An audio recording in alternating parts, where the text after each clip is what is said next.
हरियाणा में अगर आप कोई नया स्टार्टअप शुरू करने की सोच रहे हैं या फिर महिला उद्यमी हैं तो आपके लिए बड़ी खुशखबरी है। मुख्यमंत्री नायब सिंह सैनी की अध्यक्षता में हुई कैबिनेट की बैठक में हरियाणा स्टार्टअप नीति 2022 में बड़े पूरक सुधारों को हरी झंडी दे दी गई है। अब महिला नेतृत्व वाले स्टार्टअप्स को टैक्स और किराए में छूट तो मिलेगी ही, साथ ही एच हब जैसे विश्व स्तरीय इंक्यूबेटर और मैचिंग ग्रांट से नए कारोबार को पंख लगेंगे। रिपोर्ट आप देखिए।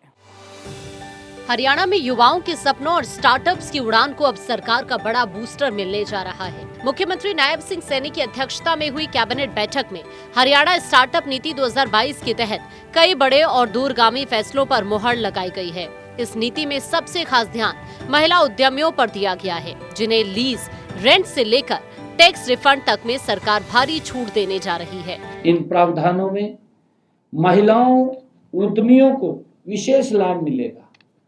महिला नेतृत्व वाले स्टार्टअप्स को 1 वर्ष तक लीज किराए पर 50% सब्सिडी मिलेगी, जिसकी अधिकतम सीमा 10 लाख रुपए होगी। हरियाणा सरकार का मकसद प्रदेश के स्टार्टअप्स को राष्ट्रीय और अंतर्राष्ट्रीय बाजार उपलब्ध कराना है। इसके लिए घरेलू प्रदर्शनियों में भाग लेने पर आर्थिक मदद तो मिलेगी ही, साथ ही गुणवत्ता मानकों को पूरा करने के लिए भी बड़ा प्रोत्साहन दिया जाएगा।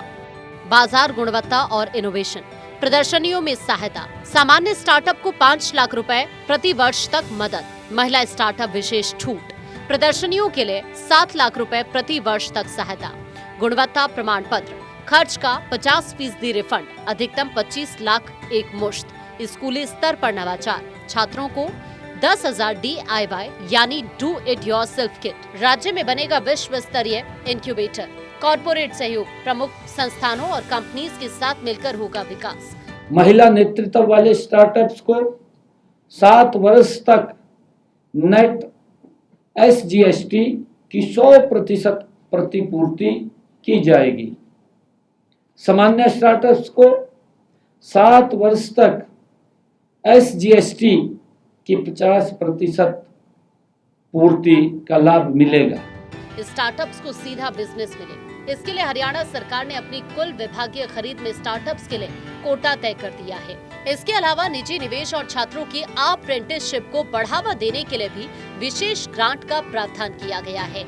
सरकारी खरीद और फंडिंग सपोर्ट, वार्षिक विभागीय खरीद का 10% स्टार्टअप्स के लिए आरक्षित, 10 लाख रुपए तक की मैचिंग ग्रांट का प्रावधान, 25 लाख रुपए के निजी निवेश पर 25 लाख की सरकारी मैचिंग ग्रांट, यूनिवर्सिटी और पॉलिटेक्निक छात्रों को अप्रेंटिसशिप मौका, 7,500 प्रति माह स्टाइपेंड का 50% खर्च उठाएगी सरकार, प्रति यूनिट प्रति वर्ष अधिकतम 50 अप्रेंटिस तक लाभ। इसी प्रकार विश्वविद्यालयों और पॉलिटेक्निक के विद्यार्थियों को स्टार्टअप्स में अप्रेंटिसशिप के लिए प्रोत्साहन देने के लिए स्टार्टअप्स को प्रति अप्रेंटिस प्रति माह 7,500 रुपये से तक के वजीफे की 50% प्रतिपूर्ति की जाएगी। यह सुविधा प्रत्येक इकाई अधिकतम 50 अप्रेंटिस प्रति वर्ष तक सीमित होगी।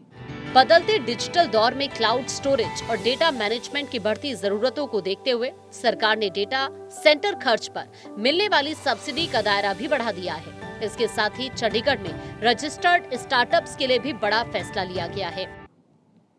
बीते 11 वर्षों में देश के यशस्वी प्रधानमंत्री आदरणीय नरेंद्र मोदी जी के कुशल मार्गदर्शन में 100 से अधिक यूनिकॉर्न तैयार हुए हैं भारत में,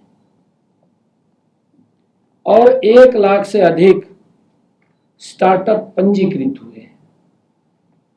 हमारे देश का सबसे बड़ा सामर्थ्य हमारी युवा शक्ति है। आदरणीय प्रधानमंत्री नरेंद्र मोदी जी द्वारा शुरू किए गए startup India, make in India, digital India जैसे अभियानों ने युवाओं को वह मंच दिया है जिससे आप अपने सपनों को, हमारा युवा अपने सपनों को वास्तविकता में बदल सके। आज हरियाणा देश में स्टार्टअप की संख्या में 7वें बड़े राज्य के रूप में उभरा है। हरियाणा सरकार की नई पहलों से न केवल महिला उद्यमिता को मजबूती मिलेगी, बल्कि प्रदेश का स्टार्टअप इकोसिस्टम भी देश में नई पहचान बनाएगा। अब देखना होगा कि धरातल पर इन योजनाओं का फायदा उठाकर हरियाणा के युवा उद्यमिता के क्षेत्र में कौन सा नया इतिहास रचते हैं। चंडीगढ़ से डॉक्टर थानेश्वर शर्मा की रिपोर्ट।